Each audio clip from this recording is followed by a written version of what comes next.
Hello guys, in this video I'm going to show you how to apply an overlay to a picture in Adobe Photoshop. The first thing you need to do is enter the app. Once you are done with that and you are in the home page, you can just press on a picture. After that, press on overlays down below.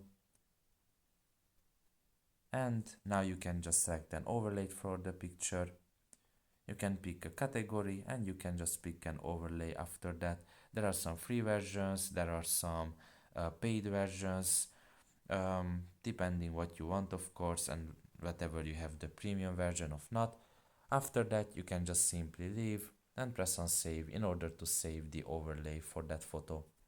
So that's pretty much it really. I hope this video was helpful to you. Thank you for listening and see you next time. Bye bye.